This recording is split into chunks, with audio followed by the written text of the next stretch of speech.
Você já parou para pensar no maior paradoxo da história humana? Imagina isso. O homem que se tornou o maior evangelista de todos os tempos, aquele que escreveu metade do Novo Testamento, que fundou mais de 100 igrejas espalhadas por 3 continentes diferentes, começou sua jornada como o maior perseguidor de cristãos que já existiu. Parece loucura, né? Mas é exatamente isso que aconteceu com um homem chamado Saulo de Tarso, que depois se tornaria conhecido como Paulo, o apóstolo. A estatística é de deixar qualquer um de boca aberta. 13 livros do Novo Testamento saíram da mente e das mãos desse homem. Isso representa mais da metade de todo o Novo Testamento. Suas cartas continuam sendo estudadas, citadas e aplicadas por bilhões de pessoas ao redor do mundo, mais de 2000 anos depois de terem sido escritas. Mas aqui está o choque. Antes de escrever uma única linha sobre amor, perdão e esperança, esse mesmo homem dedicava seus dias a destruir vidas, separar famílias e eliminar qualquer vestígio do cristianismo da face da terra. Se você já sentiu que sua vida não tem conserto, que você fez coisas demais, que machucou pessoas demais, que se desviou tanto do caminho certo que não há volta, então você precisa conhecer a história de Saulo. Porque se existe uma história na humanidade que prova que transformação radical é possível, que ninguém está perdido demais para recomeçar, que o passado não precisa determinar o futuro, essa história é a dele. Saulo não era um perseguidor qualquer. Ele era sistemático e implacável, e tinha todos os recursos necessários para causar o máximo de dano possível. Era como se você pegasse a inteligência de um estrategista militar, a educação de um intelectual de elite, a autoridade de um magistrado e a obsessão de um fanático, tudo em uma pessoa só. E essa pessoa havia decidido que o cristianismo precisava ser completamente eliminado. Mas algo aconteceu numa estrada empoeirada que ligava Jerusalém a Damasco. Algo que mudou não apenas a vida de um homem, mas o rumo de toda a civilização ocidental. Foi um encontro tão dramático, tão impossível de ser ignorado, que transformou o maior inimigo do cristianismo no seu maior defensor. E o mais incrível de tudo isso é que essa transformação não foi superficial, não foi temporária, não foi estratégica, foi completa, definitiva e custou a esse homem literalmente tudo. Durante os próximos minutos, você vai descobrir como um assassino se tornou um salvador de almas, como um destruidor se transformou em construtor, como alguém que espalhou terror e morte se dedicou a espalhar esperança e vida. Mas mais importante que isso, você vai entender que se Deus pôde transformar Saulo em Paulo, não existe vida que ele não possa reconstruir, não existe passado que ele não possa redimir, não existe pessoa que esteja longe demais do alcance da sua graça. Esta não é apenas uma história antiga gravada em pergaminhos empoeirados. É um manual de transformação que funciona até hoje, um roteiro de como sair do fundo do poço e chegar ao topo da montanha, uma prova irrefutável de que sua história pode ter uma reviravolta tão radical quanto a de Paulo. Então respira fundo e se prepara, porque você está prestes a conhecer a biografia mais improvável e inspiradora já registrada na história da humanidade. Para entender a magnitude da transformação de Paulo, precisamos primeiro conhecer Saulo, o homem que ele era antes. E quando você descobrir quem era esse cara, vai ficar ainda mais impressionado com o que ele se tornou. Saulo de Tarso não era um judeu comum, não era um perseguidor amador, não era alguém que seguia ordens sem pensar. Ele era a elite da elite, o mais preparado dos preparados, o mais fanático dos fanáticos. Nascido em Tarso, uma das principais cidades do Império Romano na região da Cilícia, Saulo tinha algo que pouquíssimos judeus possuíam: a cidadania romana. Isso significava privilégios especiais, proteção legal e acesso a oportunidades que a maioria das pessoas nem sonhava em ter. Era como ter um passaporte diplomático nos tempos antigos. Mas não parava por aí. Sua família tinha recursos financeiros suficientes para dar a ele a melhor educação possível, e isso incluía estudar em Jerusalém com Gamaliel, um dos mestres mais respeitados da lei judaica.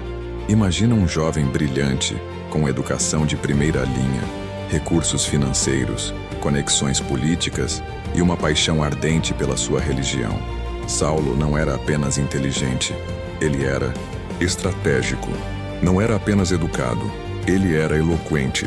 Não era apenas zeloso, ele era obsessivo.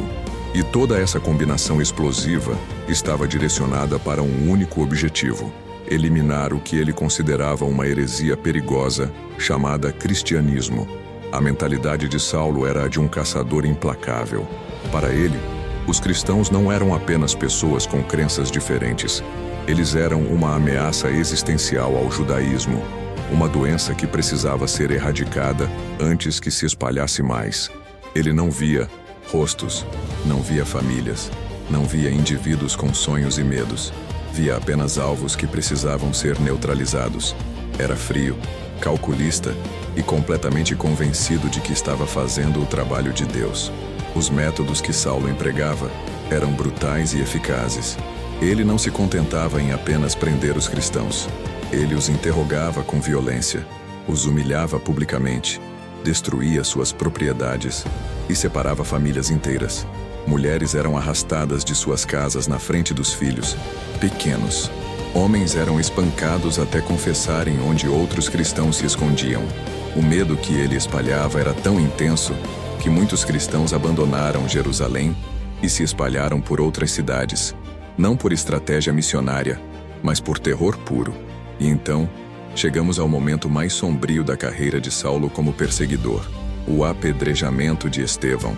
Estevão era um jovem cristão cheio de sabedoria e poder, que fazia maravilhas e prodígios entre o povo. Quando foi preso e levado ao tribunal, sua defesa foi tão poderosa, tão cheia de conhecimento das Escrituras e da história de Israel, que deixou os líderes religiosos furiosos. A Bíblia registra que o rosto de Estevão brilhava como o rosto de um anjo enquanto ele falava.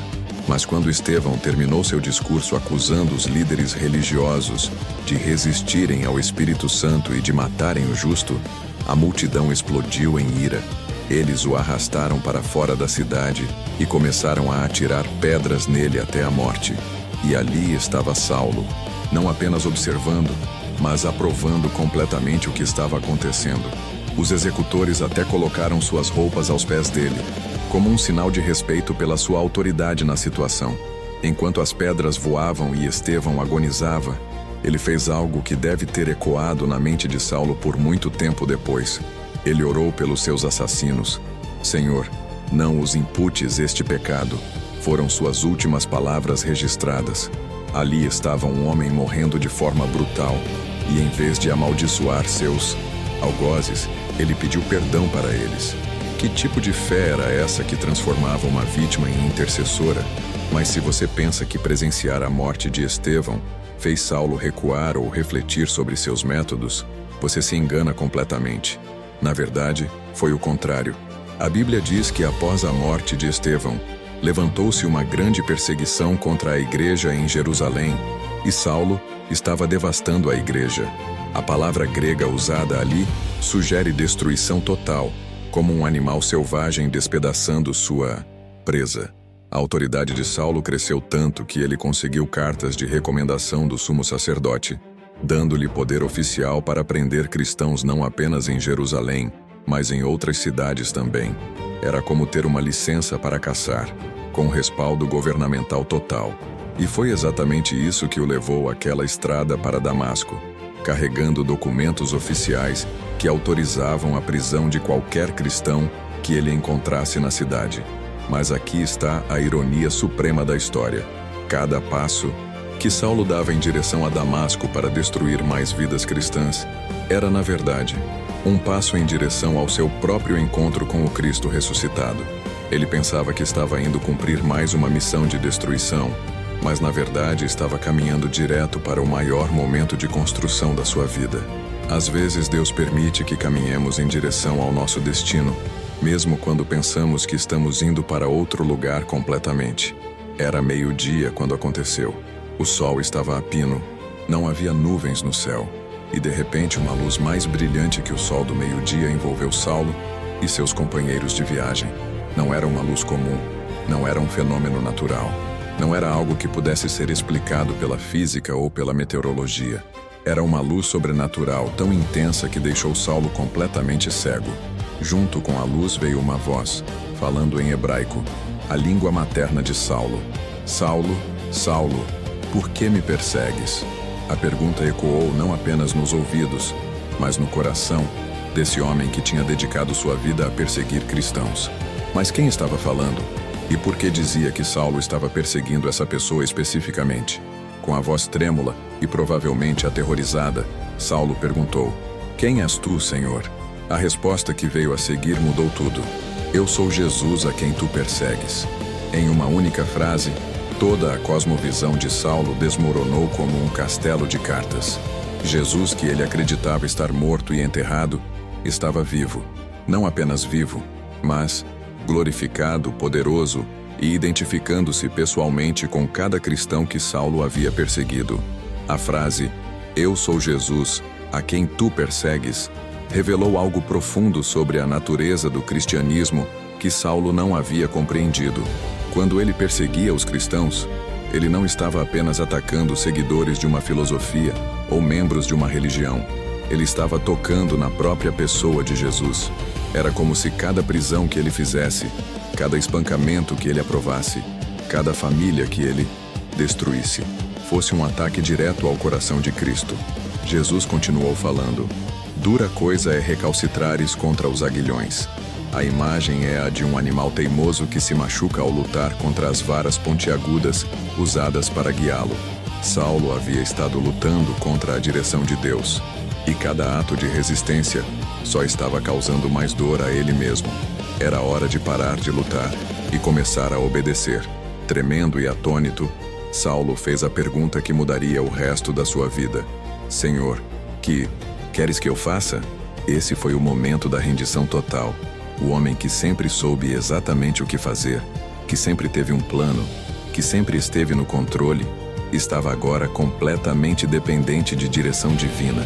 E a resposta de Jesus foi simples: "Levanta-te e entra na cidade, e te será dito o que te convém fazer." Quando Saulo tentou se levantar, descobriu que estava completamente cego. O homem que havia sido guiado pela sua própria sabedoria e visão, agora precisava ser literalmente guiado pela mão até Damasco. Seus companheiros de viagem ficaram mudos de espanto, porque haviam ouvido a voz, mas não tinham visto ninguém. Eles conduziram Saulo como se fosse uma criança perdida, até uma casa na rua chamada Direita. Durante 3 dias, Saulo ficou sem ver, sem comer e sem beber. 3 dias de escuridão total, não apenas física, mas espiritual. Era como se toda a sua vida anterior estivesse sendo desconstruída peça por peça, e uma nova identidade estivesse sendo forjada no vazio daquela cegueira. Ele que havia sido tão ativo, tão barulhento, tão agressivo, agora estava em silêncio total, processando a maior reviravolta da história humana. Enquanto isso, do outro lado da cidade, um cristão chamado Ananias teve uma visão. Jesus apareceu a ele e disse: "Levanta-te e vai à rua chamada Direita e pergunta, na casa de Judas, por um homem de Tarso chamado Saulo, pois eis que ele está orando." A ironia era palpável. Saulo, o perseguidor dos que oravam a Jesus, agora estava orando a Jesus. Mas Ananias ficou apavorado. "Senhor, há muitos ouvi acerca deste homem. Quantos males tem feito aos teus santos em Jerusalém. E aqui tem poder dos principais dos sacerdotes para prender a todos os que invocam o teu nome." Era como se Jesus estivesse pedindo para ele ir visitar o próprio diabo. Como confiar que Saulo havia realmente mudado? A resposta de Jesus a Ananias revela o plano divino para Saulo. "Vai, porque este é para mim um vaso escolhido para levar o meu nome diante dos gentios e dos reis e dos filhos de Israel. E eu lhe mostrarei quanto deve padecer pelo meu nome." Deus não apenas havia perdoado Saulo, ele havia escolhido transformá-lo no maior missionário da história. Mas o preço seria alto. Muito sofrimento estava à frente. Ananias obedeceu, e quando chegou à casa onde Saulo estava, fez algo extraordinário. Colocou as mãos sobre o homem que havia perseguido seus irmãos de fé e disse: "Irmão Saulo, o Senhor Jesus, que te apareceu no caminho por onde vinhas, me enviou para que tornes a ver e sejas cheio do Espírito Santo." A palavra irmão deve ter soado como música celestial nos ouvidos de Saulo. Ele, que havia sido inimigo agora, era aceito como família. Imediatamente caíram dos olhos de Saulo, como que umas escamas, e ele voltou a ver. A cegueira física havia terminado, mas a cegueira espiritual de toda uma vida também havia sido curada. Ele se levantou e foi batizado, simbolizando publicamente sua morte para a vida anterior e seu nascimento para uma nova existência. Depois comeu e sua força foi restaurada. O novo homem estava pronto para começar sua missão, mas Saulo sabia que a transformação real levaria tempo. Não bastava ter tido uma experiência sobrenatural.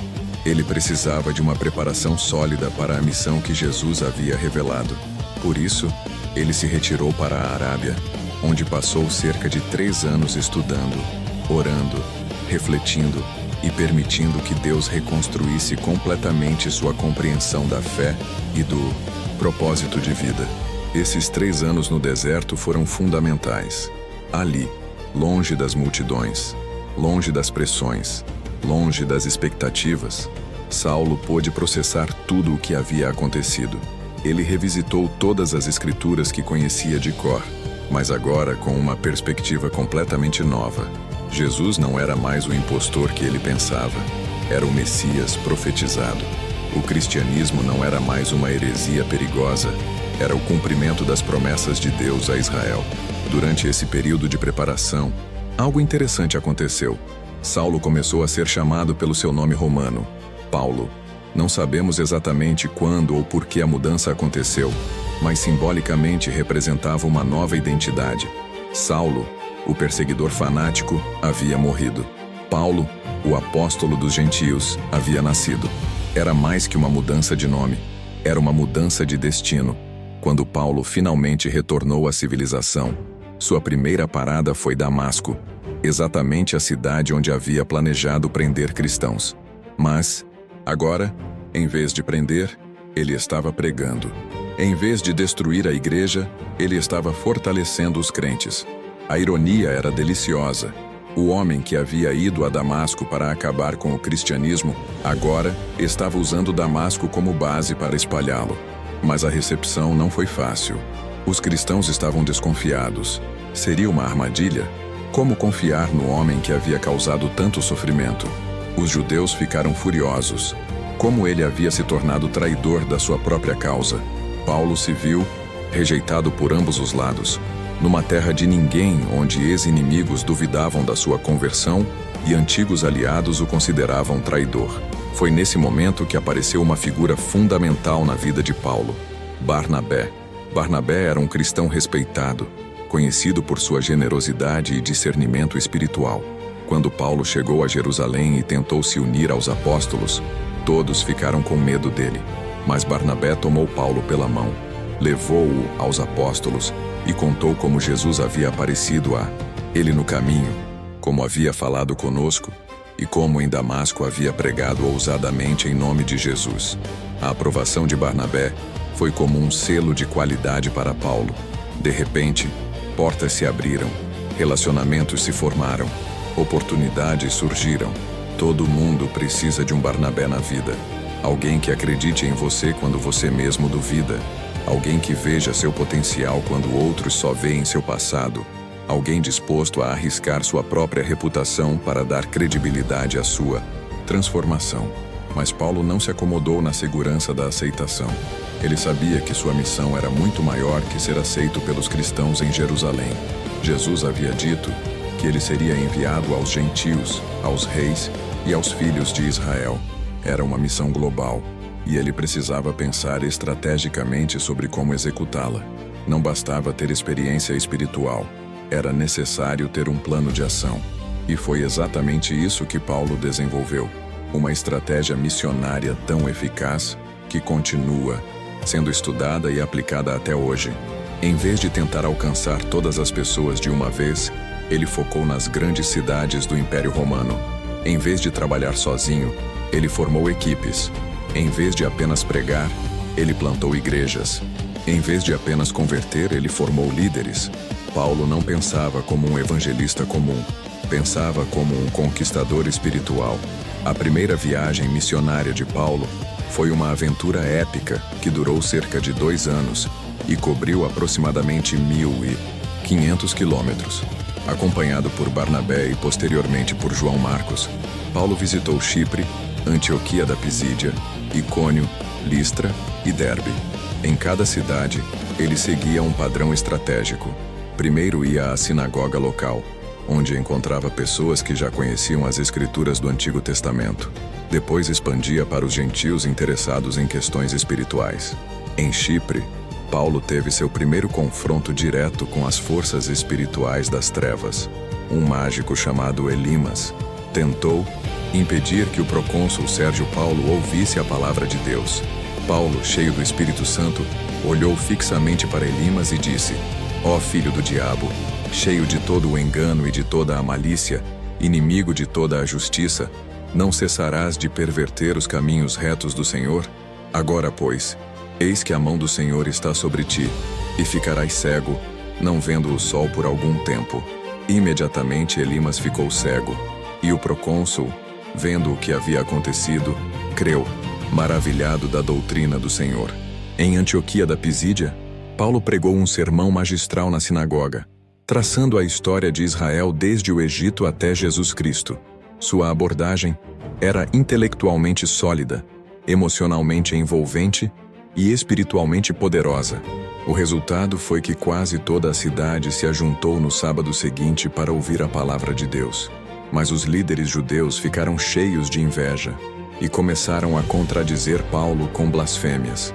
Foi ali que Paulo tomou uma decisão histórica. Ele declarou: Era mister que a vós se vos pregasse primeiro a palavra de Deus, mas visto que a rejeitais e não vos julgais dignos da vida eterna, eis que nos voltamos para os gentios. Era o momento da grande virada. O evangelho que havia sido oferecido primeiro aos judeus, agora seria levado principalmente aos gentios. E os gentios ficaram alegres, glorificaram a palavra do Senhor, e creram todos quantos estavam ordenados para a vida eterna. Em Listra, Paulo curou um homem que era coxo de nascença.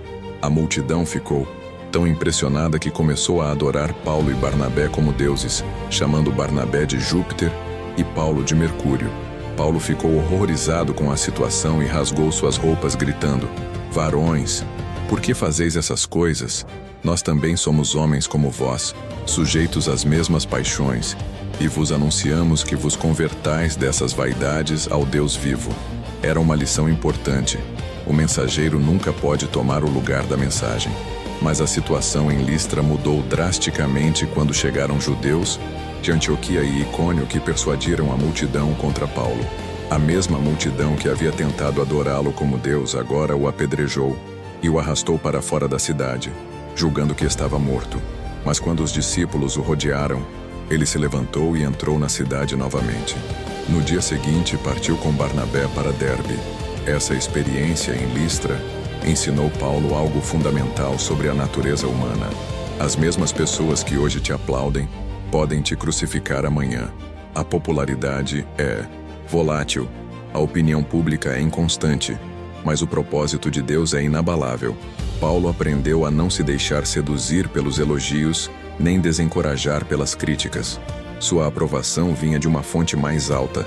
A segunda viagem missionária de Paulo foi ainda mais ambiciosa, durando cerca de 3 anos e cobrindo mais de 2.700 quilômetros. Desta vez, ele foi acompanhado por Silas e posteriormente por Timóteo, um jovem líder que se tornaria seu discípulo mais próximo. Eles visitaram as igrejas plantadas na primeira viagem, depois expandiram para a Macedônia e a Grécia. Em Filipos, Paulo e Silas foram presos após libertarem uma jovem escrava de um espírito de adivinhação. Seus senhores ficaram furiosos porque perderam a fonte de renda e acusaram Paulo e Silas de perturbarem a cidade. Eles foram espancados com varas e lançados no cárcere, com os pés presos no tronco. Mas em vez de se lamentarem ou planejarem vingança, Paulo e Silas passaram a noite cantando hinos a Deus. Por volta da meia-noite, houve um grande terremoto que abalou os alicerces da prisão. Todas as portas se abriram e as prisões de todos se soltaram. O carcereiro despertou e, vendo abertas as portas da prisão, tirou a espada e quis matar-se, supondo que os presos haviam fugido. Mas Paulo bradou em alta voz: Não te faças mal algum, que todos aqui estamos. O carcereiro pediu luz, saltou dentro e, tremendo, se prostrou ante Paulo e Silas, perguntando: Senhores, que é necessário que eu faça para me salvar? A resposta foi simples e poderosa: Crê no Senhor Jesus Cristo e serás salvo, tu e a tua casa. Em Atenas, Paulo teve uma das experiências mais intelectualmente desafiadoras da sua carreira. Ele se encontrou no Areópago, o centro intelectual da cidade, cercado pelos filósofos mais respeitados da época. Epicureus e estoicos debatiam com ele, alguns dizendo: Que quer dizer este paroleiro? Outros: Parece que é pregador de deuses estranhos. Paulo usou sua educação superior para construir pontes com aqueles pensadores, citando até mesmo poetas gregos para comunicar verdades espirituais. Seu sermão no Areópago é uma obra-prima de contextualização cultural. Ele começou falando sobre o altar ao Deus desconhecido que havia visto na cidade, declarando: Esse que vós honrais não o conhecendo, é o que eu vos anuncio. Paulo demonstrou como conectar verdades eternas com contextos culturais específicos, uma habilidade essencial para qualquer pessoa que queira influenciar seu ambiente. Em Corinto, Paulo passou 18 meses construindo uma igreja numa das cidades mais corruptas do império. Corinto era conhecida pela imoralidade, pela ganância e pela divisão social. Era tão difícil plantar uma igreja ali que surgiu o ditado: É mais fácil tirar Corinto de um coríntio do que um coríntio de Corinto. Mas Paulo perseverou, trabalhando durante o dia como fabricante de tendas e pregando durante a noite. A terceira viagem missionária de Paulo foi marcada pela profundidade, mais que pela extensão geográfica. Ele passou 3 anos em Éfeso, tempo suficiente para impactar profundamente não apenas a cidade, mas toda a região da Ásia. Seu ministério foi tão poderoso que até lenços e aventais que haviam tocado seu corpo eram levados aos enfermos, e as enfermidades os deixavam, e os espíritos malignos saíam. Em Éfeso, Paulo enfrentou uma oposição organizada dos prateiros que fabricavam nichos de prata para a deusa Diana. Seu líder, Demétrio, reuniu os artífices e disse: Varões, vós bem sabeis que deste ofício temos a nossa prosperidade, e bem vedes e ouvis que não só em Éfeso, mas até quase em toda a Ásia, este Paulo tem convencido e afastado uma grande multidão, dizendo que não são deuses os que se fazem com as mãos. A pregação de Paulo estava impactando a economia pagã da cidade. O resultado foi um tumulto que durou 2 horas, com a multidão gritando: Grande é a Diana dos Efésios. Paulo queria entrar no teatro para falar ao povo, mas os discípulos não o permitiram, temendo por sua segurança. Era uma demonstração clara de que o Evangelho não é apenas uma filosofia abstrata. Ele transforma culturas, questiona sistemas e mexe com interesses econômicos. Mas talvez o aspecto mais impressionante das viagens missionárias de Paulo não tenha sido a extensão geográfica ou o número de conversões. Foi sua capacidade de formar líderes locais e estabelecer sistemas sustentáveis. Paulo não plantava igrejas dependentes da sua presença. Ele criava comunidades autônomas capazes de crescer e se multiplicar mesmo na sua ausência. Em cada cidade, Paulo identificava pessoas com potencial de liderança e investia tempo e energia formando-as. Ele nomeava presbíteros em cada igreja, ensinando-os não apenas sobre doutrina, mas sobre administração, resolução de conflitos, cuidado pastoral e multiplicação. Era um modelo de desenvolvimento de liderança que garantia continuidade e sustentabilidade. Paulo também demonstrou uma adaptabilidade cultural impressionante. Ele mesmo descreveu sua estratégia: Fiz-me como judeu para os judeus, para ganhar os judeus, para os que estão debaixo da lei, como se estivesse debaixo da lei, para ganhar os que estão debaixo da lei, para os que estão sem lei, como se estivesse sem lei, para ganhar os que estão sem lei. Fiz-me como fraco para os fracos, para ganhar os fracos. Fiz-me tudo para todos, para por todos os meios chegar a salvar alguns. Essa flexibilidade estratégica não significava compromisso com princípios. Paulo nunca mudou a mensagem, Ele mudava apenas a metodologia. O conteúdo era não negociável. O contexto era adaptável. Era capaz de debater com intelectuais em Atenas, trabalhar com as mãos em Corinto, confrontar mágicos em Éfeso e formar líderes em todas as cidades que visitava. Mas Paulo sabia que plantar igrejas não bastava. Era necessário nutri-las, corrigi-las, encorajá-las e orientá-las. Por isso, ele desenvolveu uma estratégia de comunicação revolucionária para sua época. Cartas detalhadas enviadas às igrejas que havia plantado. Essas cartas não eram apenas correspondências pessoais. Eram documentos teológicos profundos que abordam questões práticas da vida cristã. Cada carta de Paulo era cuidadosamente estruturada para atender às necessidades específicas da igreja destinatária. Para os romanos, ele escreveu um tratado teológico sistemático sobre a salvação. Para os coríntios, abordou problemas práticos de divisão e imoralidade. Para os gálatas, defendeu a liberdade cristã contra o legalismo. Para os filipenses, enfatizou a alegria em meio ao sofrimento. Cada carta era uma obra-prima de comunicação contextualizada. Mas o ministério de Paulo não foi uma jornada suave pelas estradas do Império Romano.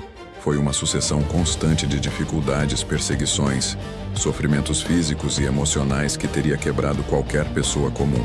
A lista dos seus sofrimentos, registrada em 2 Coríntios, lê como um catálogo de horrores que desafiaria a resistência de qualquer ser humano normal. 5 vezes Paulo recebeu 39 açoites dos judeus. 39 açoites era o máximo permitido pela lei judaica, um menos que 40 para evitar ultrapassar o limite legal.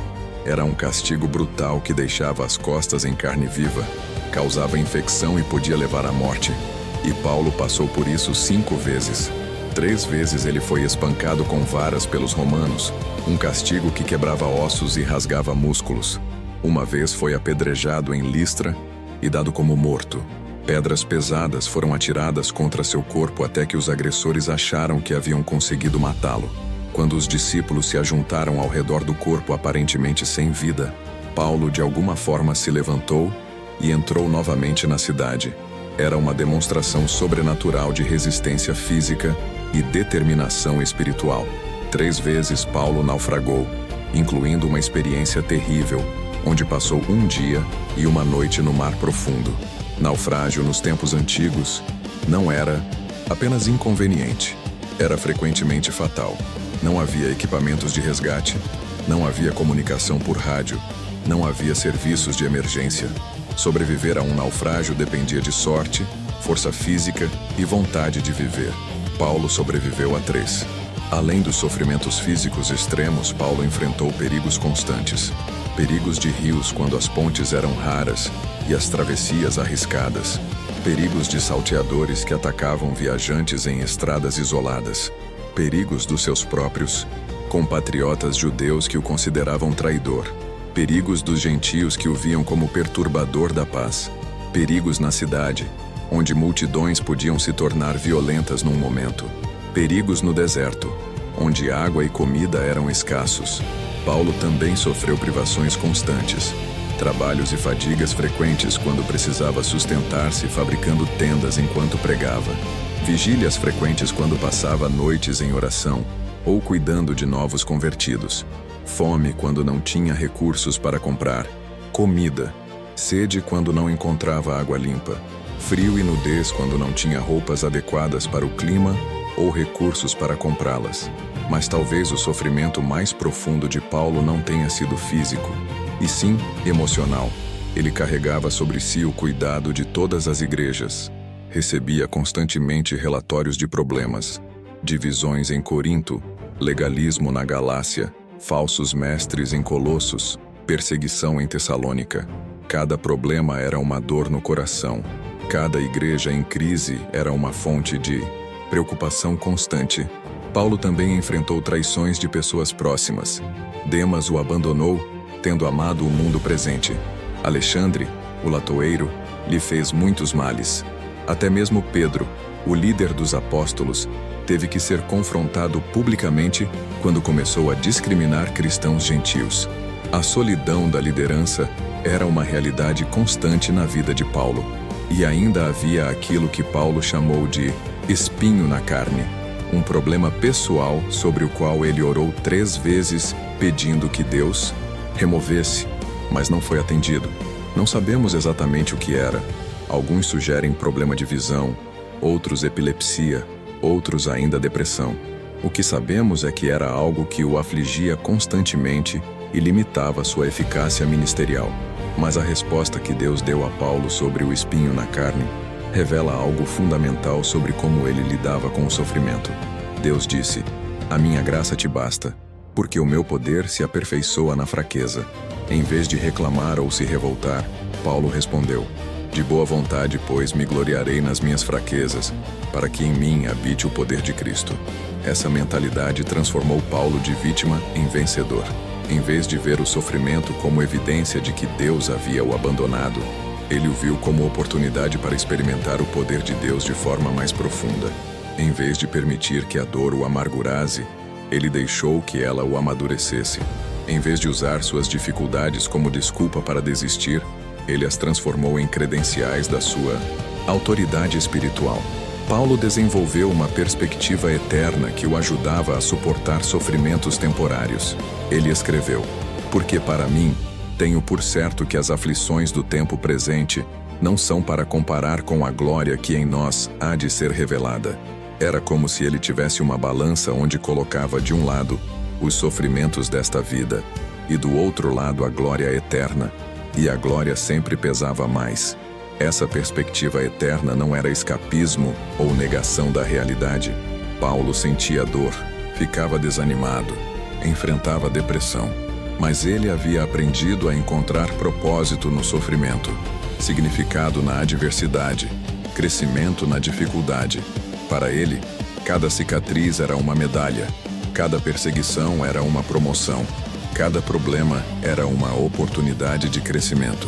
O exemplo mais dramático da mentalidade inabalável de Paulo aconteceu durante sua última viagem a Jerusalém.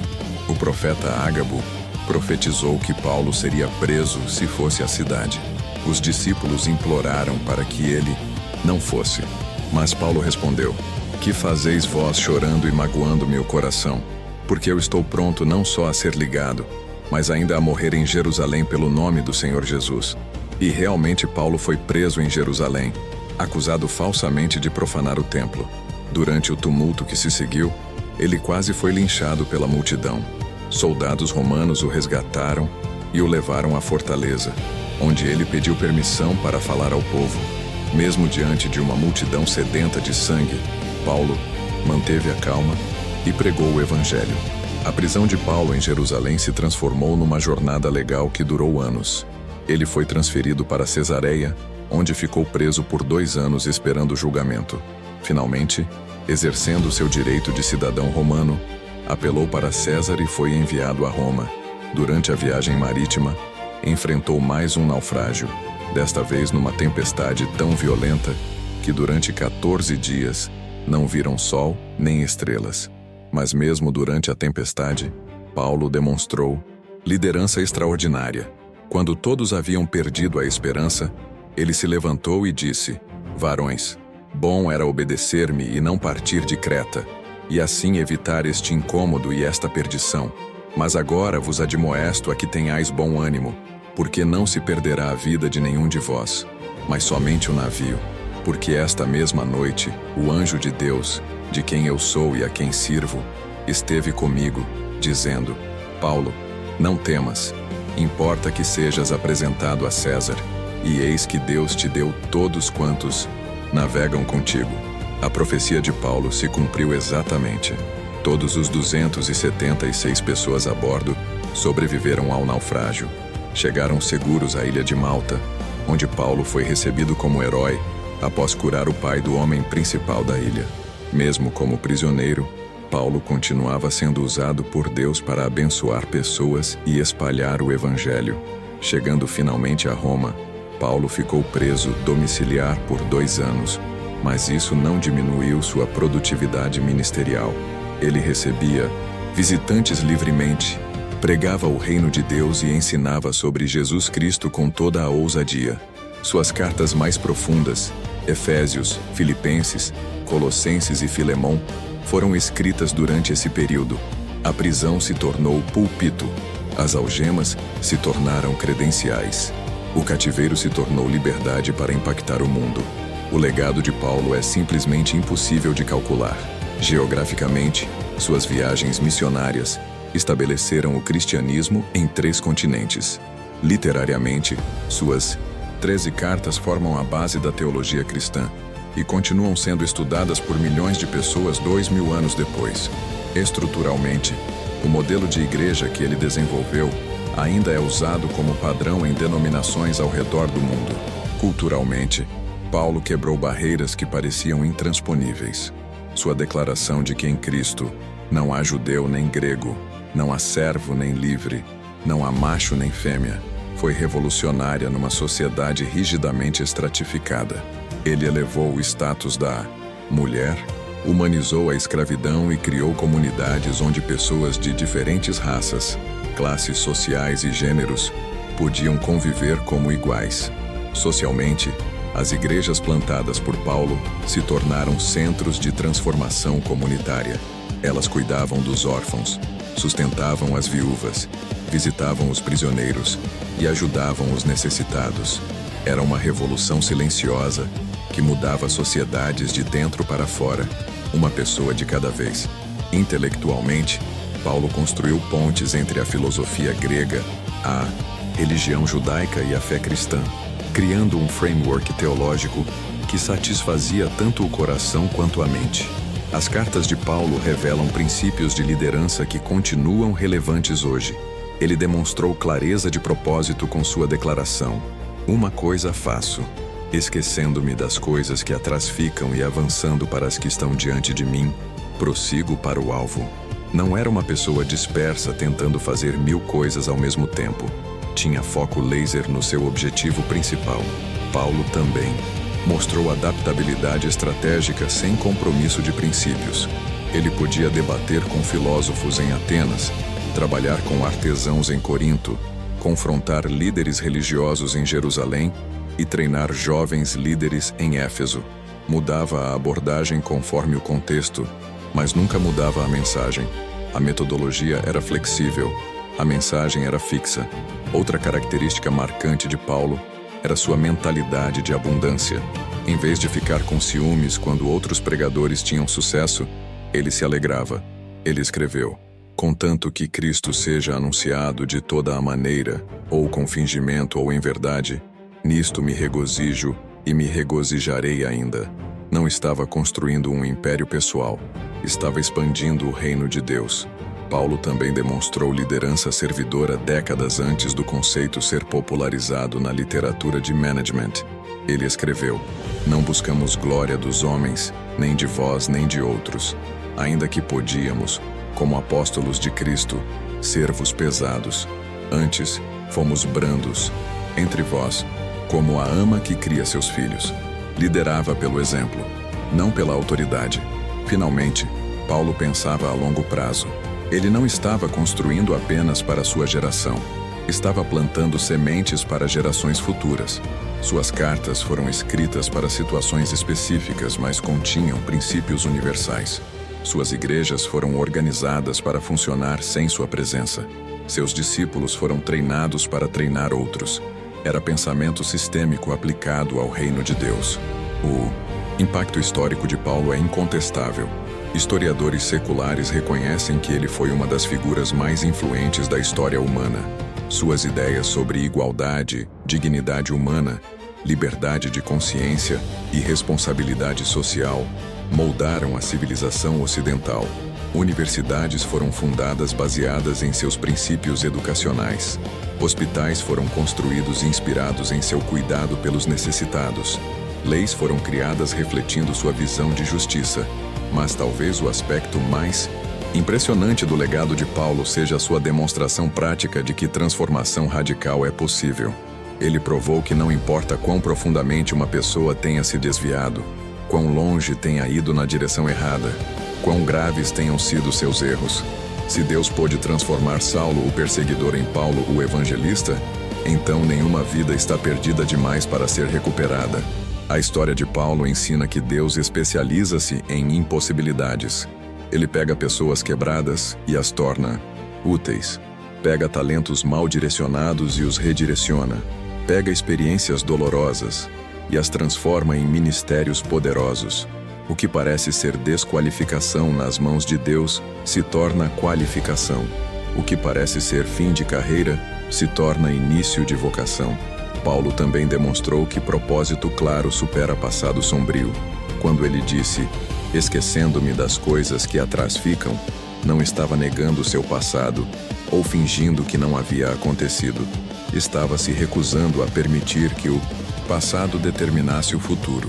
Havia aprendido que você não pode mudar o que fez ontem, mas pode escolher o que fará hoje. A mentalidade de Paulo sobre sofrimento também oferece lições práticas para hoje. Ele não via a adversidade como evidência de fracasso, mas como ingrediente de formação. Não permitia que circunstâncias externas determinassem seu estado interno. Havia descoberto a diferença entre atravessar tempestades e ser derrubado por elas. A tempestade pode molhá-lo, mas não precisa afogá-lo. Paulo provou que impacto real vem de sistemas, não apenas de esforço individual. Ele não tentou fazer tudo sozinho. Formou equipes, treinou líderes, criou estruturas, estabeleceu processos. Entendia que para criar mudança duradoura, você precisa construir algo maior que você mesmo. Legado não é o que você faz, é o que você capacita outros a continuarem fazendo quando você não estiver mais aqui. A estratégia de comunicação de Paulo também oferece princípios atemporais. Suas cartas eram profundas, mas práticas, teológicas, mas aplicáveis, universais, mas contextualizadas. Ele sabia como conectar verdades eternas com situações temporárias. Dominava a arte de ser relevante, sem ser superficial, contemporâneo, sem ser comprometido. Finalmente, Paulo mostrou que mentoria transforma destinos. Barnabé o mentoreou quando ninguém mais acreditava nele. Paulo mentoreou Timóteo, Tito, Lucas e dezenas de outros líderes. Entendia que influência real não vem de quantas pessoas você impacta diretamente, mas de quantas pessoas você capacita para impactar em outras. É multiplicação exponencial aplicada ao desenvolvimento humano. Hoje, mais de 2000 anos depois, os princípios que Paulo aplicou continuam transformando vidas ao redor do mundo. Pessoas que se consideram perdidas demais para recomeçar encontram esperança na sua história. Líderes enfrentando adversidades encontram inspiração na sua resistência. Empreendedores construindo organizações estudam seus métodos de formação de equipes e criação de sistemas. A vida de Paulo prova que não existe situação irreversível, não existe pessoa irrecuperável, não existe passado intransponível. Se você sente que cometeu erros demais, machucou pessoas demais, perdeu oportunidades demais, a história desse homem grita para você. Ainda há tempo, ainda há esperança, ainda há propósito esperando para ser descoberto. Paulo começou como destruidor e terminou como construtor. Começou espalhando medo e terminou espalhando esperança. Começou separando famílias e terminou unindo pessoas de todas as raças e classes sociais. Começou servindo a religião e terminou servindo a relacionamento. A transformação foi tão completa que é impossível reconhecer o segundo homem no primeiro. E se Deus fez isso com Paulo, Ele pode fazer com você. Não importa onde você está hoje, não importa o que você fez ontem, não importa como outros o veem. Deus vê potencial onde outros veem problema, vê possibilidade onde outros veem impossibilidade, vê futuro onde outros veem fracasso. Sua história pode ter uma reviravolta tão dramática quanto a de Paulo. O primeiro passo é reconhecer que você precisa de uma transformação. Paulo só mudou depois que admitiu que estava no caminho errado. Orgulho impede transformação. Humildade a torna possível. O segundo passo é permitir que Deus desconstrua sua vida anterior para construir uma nova. Paulo passou 3 anos no deserto sendo reconstruído. Transformação real leva tempo e requer paciência. O terceiro passo é aceitar que você precisará de mentores e precisará mentorar outros. Ninguém se transforma sozinho. Ninguém permanece transformado isoladamente. Paulo teve Barnabé. Você precisa encontrar o seu. Paulo formou Timóteo. Você precisa formar o seu. Transformação pessoal que não se torna transformação social não é completa. O quarto passo é desenvolver uma perspectiva eterna que permita suportar sofrimentos temporários. Paulo aguentou açoites, prisões, naufrágios e traições porque via, além das circunstâncias imediatas. Ele sabia que estava construindo algo eterno com materiais temporários. Quando você tem uma causa maior que você mesmo, consegue suportar dores maiores que você imaginava. O quinto passo é criar sistemas sustentáveis que multipliquem seu impacto. Paulo não se contentou em pregar para multidões. Ele plantou igrejas que plantariam outras igrejas. Não se satisfez em ter discípulos. Ele formou líderes que formariam outros líderes. Pensava em gerações, não apenas em momentos. A história de Paulo termina de forma abrupta nos registros bíblicos, mas seu impacto continua se multiplicando até hoje. Cada pessoa que encontra esperança na mensagem que ele pregou, cada líder que aplica princípios que ele ensinou, cada vida que é transformada pelo evangelho que ele espalhou, é uma extensão do seu legado. Você está vivendo num momento único da história, com oportunidades que Paulo nunca teve. Você tem acesso à tecnologia que pode multiplicar sua voz para milhões de pessoas. Você vive numa sociedade que valoriza segundas chances, terceiras chances, quantas chances forem necessárias. Você tem recursos educacionais, financeiros e relacionais que podem acelerar sua transformação. A pergunta não é se você pode ser transformado como Paulo foi. A pergunta é se você quer ser transformado como Paulo foi. A pergunta não é se Deus pode usar sua vida de forma extraordinária. A pergunta é se você permitirá que Deus use sua vida de forma extraordinária. A pergunta não é se você pode deixar um legado que transcenda sua existência. A pergunta é se você escolherá viver de forma que deixe um legado que transcenda sua existência. Paulo provou que o tamanho da sua transformação determina o tamanho do seu impacto. Ele foi transformado radicalmente e impactou o mundo radicalmente. Ele não se contentou com mudanças superficiais e não produziu influência superficial. Foi até o fundo da experiência de transformação e por isso chegou ao topo da influência histórica. Sua vida pode ser o próximo capítulo dessa história de transformação. Seus erros podem se tornar sua mensagem. Suas feridas podem se tornar sua fonte de cura para outros.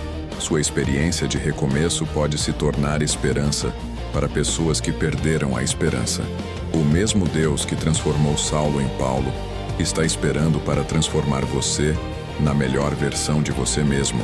A estrada para Damasco continua aberta. O encontro com Jesus continua disponível. A transformação radical continua possível. A questão é: você vai continuar caminhando na direção errada ou vai permitir que uma luz mais brilhante que o sol te segue para o caminho antigo e te abra os olhos para um caminho completamente novo? Paulo escolheu a transformação e mudou o mundo. A escolha agora é sua.